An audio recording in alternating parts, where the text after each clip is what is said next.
6+ decades of sprint car history in motion, and it never gets old.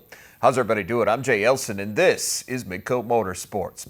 Well, there is no more coveted title in sprint car racing than that of Knowxville Nationals champion, but it's also the most difficult to earn.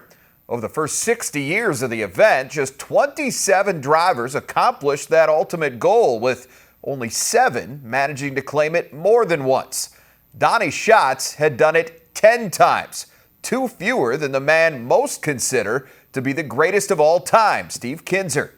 Donny's chase for number 11 began 1 week ago tonight at Knowxville Raceway. Your typically star-studded field for qualifying night 1 of the 61st Knowxville Nationals. Logan Schuchart looking to follow up his Capitani Classic victory with another here, and clearly ready to fight for it as he outduels Gio Scelzi to lead lap 1.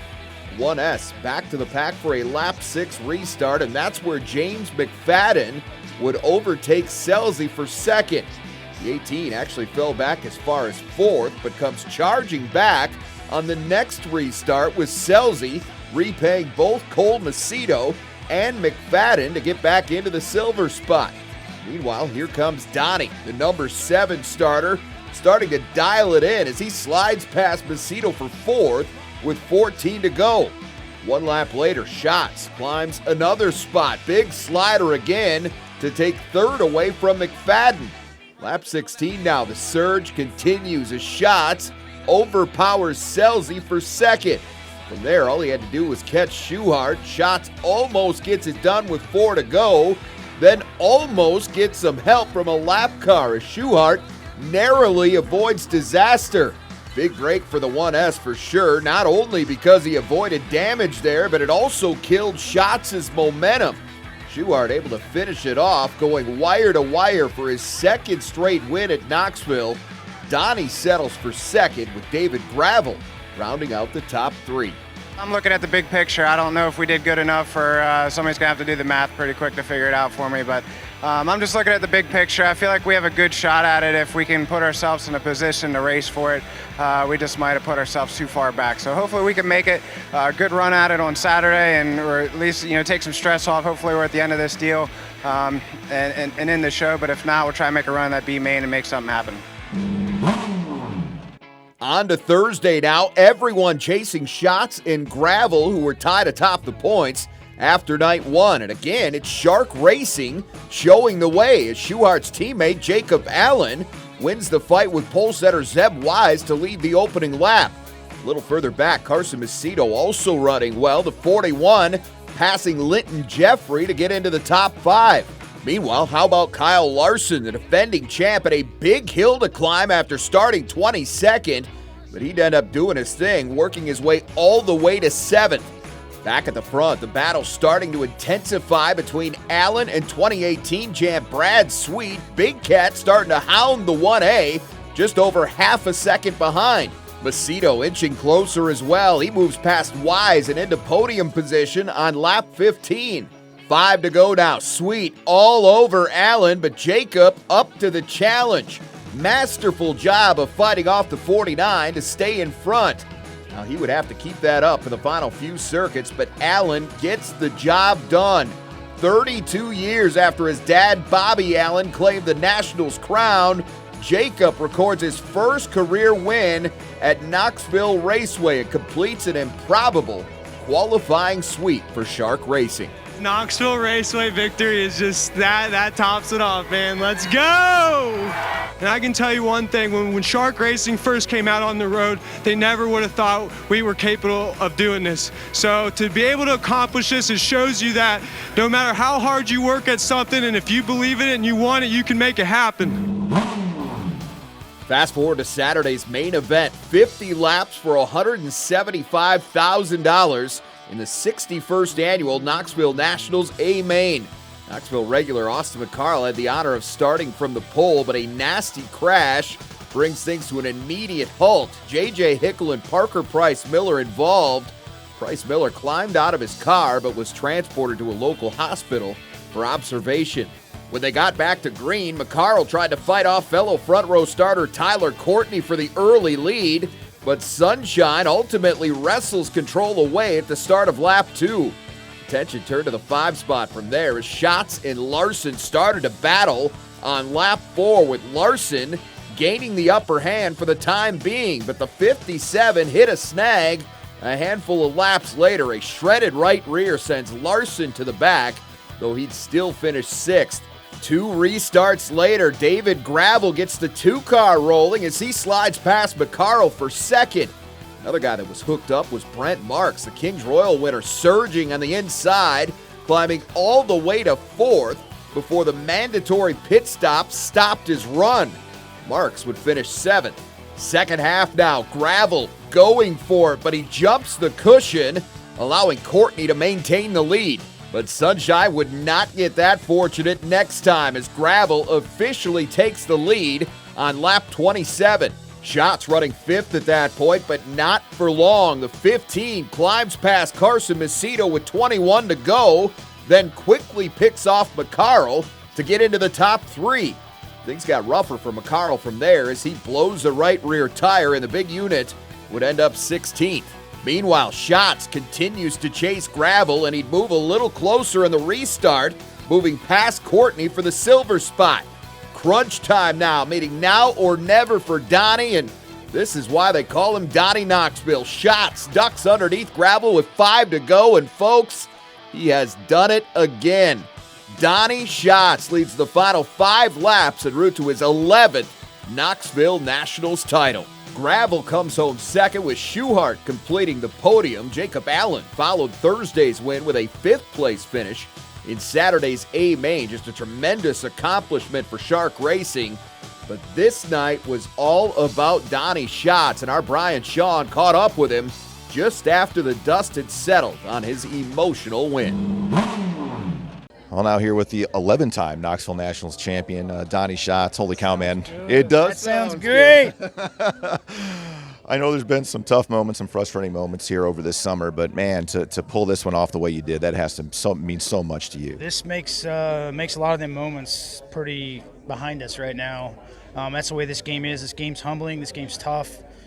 We've had a great week. You know, we started off Sunday solid, Wednesday solid, and we dug ourselves a little bit of hole at the beginning of that race, but I think it's also what got us there at the end, because I kept staying there trying to make that bottom work and trying to, you know, get my wing in the right spot and just to try to do the right things. So you just never know. We won the race. That's the important part. So hats off to my guys. They made all the right adjustments at the halfway point and just got us in this position. I think they're the ones that got us here, not me, because I'm the one that put us in a bad spot at the beginning. But yeah, it feels really good right now. You found something there after the caution in the middle of the race. What was it that started working for you? It seemed like you were searching a little bit and then you found it. I just had to start slowing down. You know, it's hard to do when you get to these big high-speed tracks, and we used to be able to do it so well, but we did it. The motors were a little bit different dynamic. When you moved your foot, they slowed down so quick. You know, the Fords they're so peppy and they're so lively that when you move your foot, it doesn't slow down as quick. It kind of keeps spooled up, and sometimes that gets you running past the corner pretty easy. And it's hard to get your car the right way, but they've been working awful hard on it, and they've had it great. You know, we've been really consistent the last 6 weeks, and like I said earlier, it's like a double-edged sword as to how far you go and how far you don't go. But that's what racing is it's a game of adjustments and a game of trial and error. Well, congrats again, man, and we'll see you back in North Dakota in a couple weeks. All right, thanks. All right, thank you, Brian. Well, the sales of Donny Schatz T-shirts are certain to skyrocket following Saturday's big win. And when we come back, we'll take a closer look at that particular part of racing, specifically what makes a shirt worth buying or selling. That's next. You're watching Midco Motorsports, presented by My Place Hotels.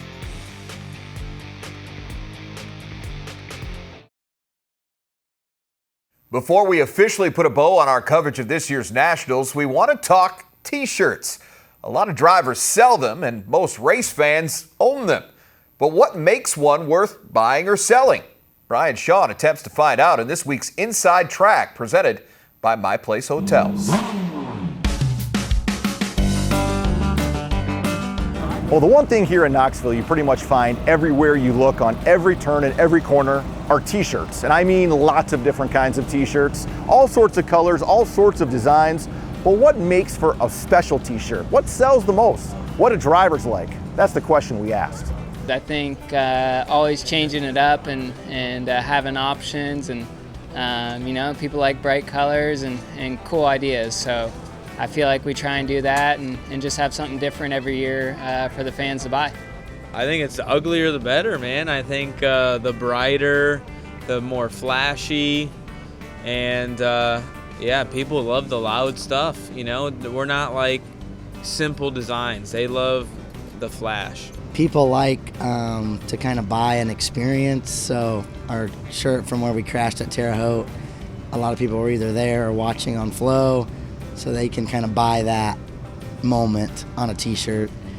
So that was our best-selling shirt we've had. And we've had some other ones with some risque catchphrases and some things like that. I don't know, I feel like you gotta have some bling to it. Race fans like some bling. They like some artwork, some pop out. They like all that stuff. A lot of fans nowadays love bright colors, so we try and make them as bright as possible, some neon, all that good stuff, so it pops and catches the eye. What colors and designs do you like?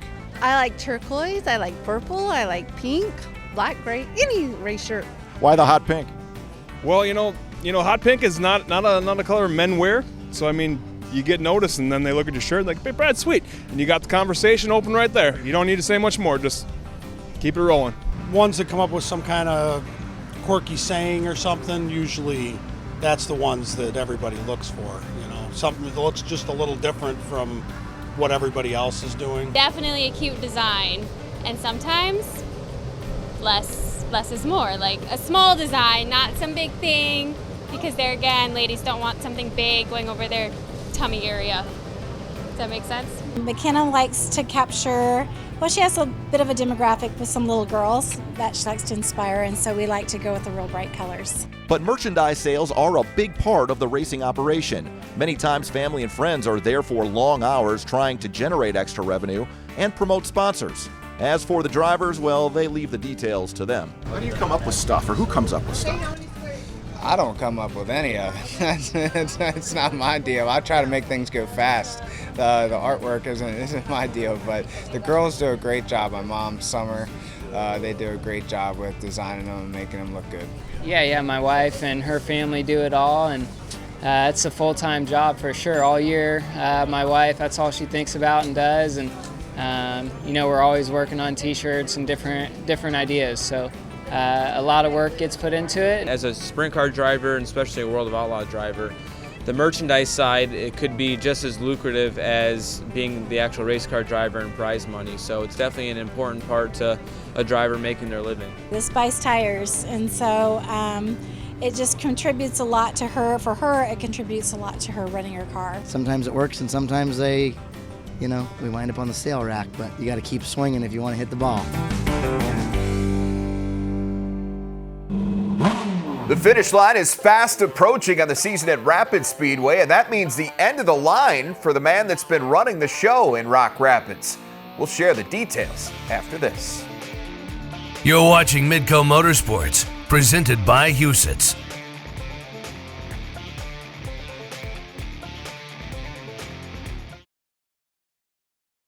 There is a changing of the guard coming at Rapids Speedway. After a successful 8-year stint, track manager Derek Vanderbrink is stepping down at the end of this season to spend more time with his family. As for who will be replacing him, an official announcement from the Lyon County Fair Board is expected to be made during Friday's season championship night in Rock Rapids. Back to last week in the annual Hobby Stock Special. Not a great night for this group. Lots of wrecks meant not a lot of racing. Levi Vanderweide and Nick Brady among those that got caught up in the carnage, which forced them to throw the white flag on lap 8. 19th place starting Eric Gall was out front at that point, which gave the points leader a key, albeit abbreviated, late season victory. They told us in the pit meeting they said to give us 18 laps, or it's going to be 20 minutes. So, it is what it is. You just play the game, and luckily we came out on the right side of it for once. While that may very well clinch a championship for Gall, the BMOT's title has already been decided. No one is going to catch Dustin Cruz, and he would further salt things away on Friday. But first, more carnage. Second place running Derek Van Veldhuizen takes a big hit after the spin. Just one of the cars involved there would be able to continue To the halfway point, Duke Erickson pushing for the lead, but Trevor Tesh defends with all he's got, and that results in Erickson landing on his lid. All that worked out real well for Cruz. He inherited the lead after that crash and never looked back, cruising to his 7th win of the year at Rocky. The USRA stock cars capped off the night. Picking up on an early restart, Dylan Fitzpatrick gets around Eric Faber for the lead. Now, Fitzpatrick would feel some pressure from points leader Colton Ahrens over the last half of this one, but the 82 stayed true, and Fitzpatrick finishes it off for his long-awaited first career victory in a stock car. It was a struggling year. We went from the hobbies where we were competitive every week to mid-pack B feature cars at the start of the year in one of these, so to finally get one done after all the hours and the money and everything put into this, it meant a lot. The season is also winding down at River City Speedway. We'll check in there when Midco Motorsports rolls on. You're watching Midco Motorsports, presented by My Place Hotels.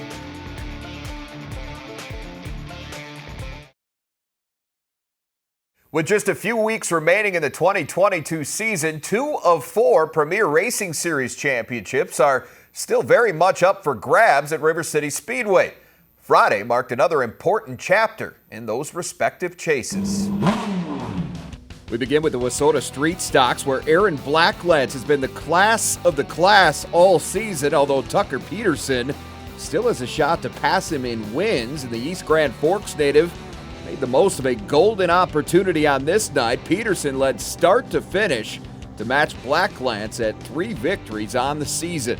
In the Midwest Modifieds, Lance Schill has been flexing his muscles all year, and this was another one of those nights. The 17S jumped to the front on lap 1, and that clean air suited it just fine. Schill dominates for his track best 6th Midwest Mod win and 9th overall at RCS in 2022. The last race of the night was definitely the best. The F9 of Brandon Fuller showing the way to start the 20-lap late model feature, but he'd get some company from the 71S of Dustin Strand.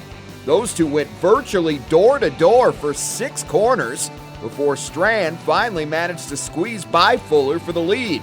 Once out front, Dustin would be under duress from the other Strand. Jason, who is not related, held the lead momentarily, but Dustin quickly got it back. The E85 would keep things interesting the rest of the way, but Dustin Strand holds on to get his 3rd bullring win of the season. Brandon Bosma once put the car before the cash, and the price was a lesson in patience. We'll let you know how it all paid off in this week's Driver Spotlight after this. You're watching Midco Motorsports, presented by Husitz.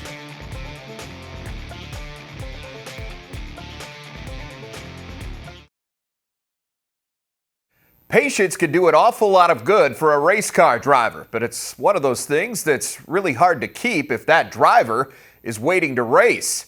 Brandon Bosma tortured himself that way a few years back, but based on how things are going now, he probably wouldn't change a thing. More on his unique path to 305 contention in this week's Driver Spotlight. Brandon Bosma wasn't always fender-free. The Rock Rapids, Iowa native actually got his start in a hobby stock. Raced that for 4 or 5 years. A good friend of mine, his dad owned the prestigious Mighty Mouse sprint car that ran around Husitz for years, Dalton Johnson. And I just came to Husitz one weekend and I just decided let's get a sprint car. So it's probably 10 years ago or so I probably bought a sprint car. Bosma admits that purchase was one he could not actually afford, and his racing slowed way down because of it. It was a real-life cart then horse kind of deal. That would be an absolute understatement. We'd run here or there 3 or 4 times a year was all, and then just couldn't afford to do it. And 2 or 3 years ago, we really got going good, got a good job, and be able to financially do it. As he waited for that day to arrive, Bosma spent a lot of time helping other teams. It didn't exactly scratch the itch, but it was definitely educational. Everybody's got a little bit different way of doing things. So you see ways of doing things that, hey, maybe I could try that on my stuff, and or as you're helping, hey, let's try this. It worked on my stuff and it might not work for them, but that's the nicest thing, is you get to try different things then. Bosma took a lot of mental notes during that time, lessons that have clearly strengthened his own team. The 23 car came home second to Dusty Ballinger in last year's 305 standings and is right back in the thick of that race this summer. I think there was a lot of people that, you're never going to do it, you're never going to get there, and yeah, when you don't have the equipment, you start to wonder, okay, maybe I don't have it, maybe I don't, and then, you start getting a little success and your confidence, starts, I guess, broadening. I mean, I feel like now I go to the racetrack, I feel like I'm the car to beat, and without that mentality, it's a struggle to go out there and win. We're one of the most consistent teams in the Midwest right now. Last year it wasn't very often we were outside top 5. This year's been the same way. We've had some misfortune here this year as of late, and it's just racing stuff. A lot of times it happens, but we want to go out there and we're focused on winning every single night that we hit that racetrack. Now, while he owns a class best 3 wins on the season, Bosma currently sits third behind Jacob Hughes and Lee Goose Jr. in those 305 standings. And with that, we have officially reached the checkered flag on another season of Midco Motorsports. Thanks to our friends at Houston Speedway and My Place Hotels for their support of our show, and of course, to you at home for being along for the ride. For Brian Shawn, our producer Levi Vanderwady, and the rest of our crew, I'm Jay Elson. Stay fast. We'll see you next time.